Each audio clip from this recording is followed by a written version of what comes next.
কে মিথ্যা কথা বলে বলে যায় গো জান্নাতে,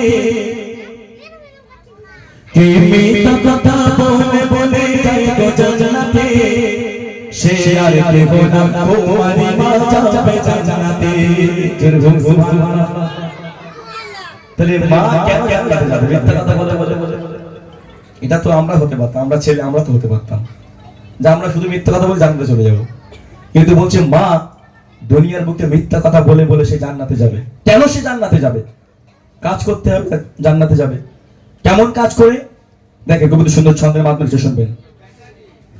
কে মিথ্যা কথা বলে বলে যায় গো জান্নাতে, কে মিথ্যা কথা বলে বলে যায় গো জান্নাতে, সে আর কেহ না তোমারি মা যাবে জান্নাতে, সে আর কেহ না তোমারি মা যাবে জান্নাতে।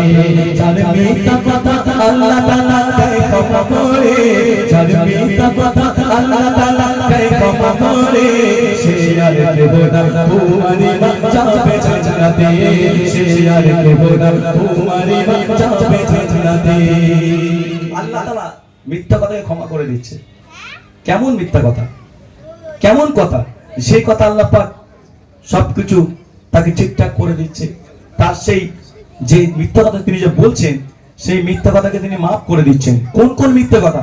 একটা সন্তান যদি মায়ের কাছে বায়না করে, সন্তানের গায়ে প্রখর জ্বর, মানে এমন একটা জিনিসে বায়না করছে দিলে সন্তান ক্ষতি হতে পারে বা দুনিয়ার থেকে চলে যেতে পারে।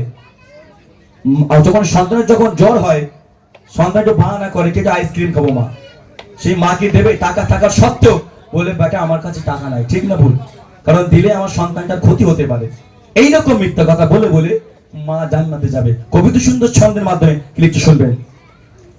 সন্তানের মুখে দেয় গো খাবার, মা খোদা দেখে, সন্তান বলে খাও না খাবার, বলে আমার নাই খিদে।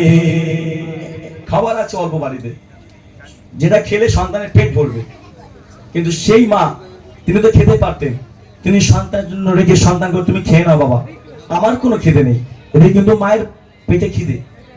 তিনি অসুস্থ, তিনি বিমারে আছেন, কষ্ট পাচ্ছেন, তাও কিন্তু তার স্বামী তার সন্তানকে তারা খিদমত করে যায়। কবিতা সুন্দর ছন্দের মাধ্যমে লিখতে শুনবেন।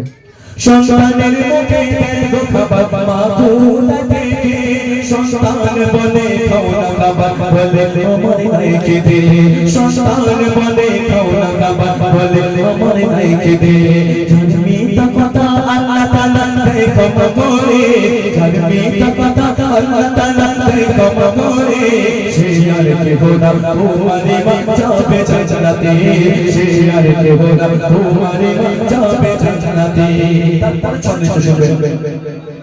অসুস্থ বলে জননী দেয় না বুঝিতে, মা বিছানাতে কাঁদে দু চোখের পানি ফেলে। অসুস্থ হলে স্বামীকে বলে না, অনেক অসুস্থ হলেও বলে না, তিনি ঠিক রাতের বেলায় কান্নাকাটি করে। আমরা কিন্তু বুঝতে পারি না। সন্তান যখন মা কি হয়েছে, তখন মা বলে আব্বু আমার কিছুই হয়নি, তুমি ঠিক আছো তো? আই কি তুমি ঠিক আছো তো? দেখেন এইরকম মিথ্যা কথা মা বলবে, কারণ ভালোর জন্য বলে। যে দুনিয়াকে ভালো কাজ করবে সে তো জান্নাতে যাবেই। কবিতা সুন্দর ছন্দের মাধ্যমে কিছু শুনবেন। অসুস্থ বলে জননী দেয় না বুঝিতে, মা বিছানাতে কাঁদে দু চোখের পানি ফেলে, মা বিছানাতে কাঁদে দু চোখের পানি ফেলে। যার মিথ্যা কথা আল্লাহ তাআলা দেয় ক্ষমা করে, যার মিথ্যা কথা আল্লাহ তাআলা দেয় ক্ষমা করে, সে আর কেহ না তোমারি মা যাবে জান্নাতে, সে আর কেহ না তোমারি মা যাবে জান্নাতে। বিমার হবে যেটা খেলে সন্তান চায় মায়ের কাছে, মায়ের কাছে থাকলেও বলে না আমার কাছে, থাকলেও বলে মায়ের কাছে না আমার কাছে। যার মিথ্যা কথা আল্লাহ তাআলা দেয় ক্ষমা করে, যার মিথ্যা কথা আল্লাহ তাআলা দেয় ক্ষমা করে, সে আর কেহ না তোমারি মা যাবে জান্নাতে, সে আর কেহ না তোমারি মা যাবে জান্নাতে।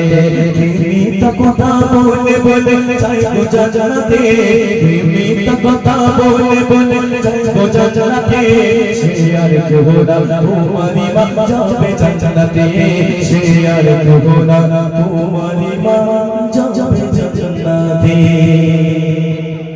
মা দুনিয়ার বুকে একটা এমনই সম্পদ, যাদের চলে গেছে তারা বুঝতে পারছে মা দুনিয়ার বুকে কেমন ছিল। আজকে আমার আপনার আছে, আমি আপনি বুঝতে পারি না মা কি জিনিস। মা যখন চলে যাবে আমার আপনার কাছে থেকে, তখন বুঝতে পারবো যে মা কি ছিল দুনিয়ার বুকে। মায়ের মর্যাদা অনেক। হ্যাঁ, আমার আল্লাহ পাক বলছে যারা আমার হাবিবের সামনে বেশি বেশি করে দরুদ পড়বে তাকে আমি জান্নাত দেব। আবার এই কথা বলছে যারা মাকে ভালোবাসবে না, মায়ের অন্তরে আঘাত দেবে, কষ্ট দেবে, চোখের পানি ছড়াবে, তারা যেন আমার সামনে দিয়ে কখনো না যায়।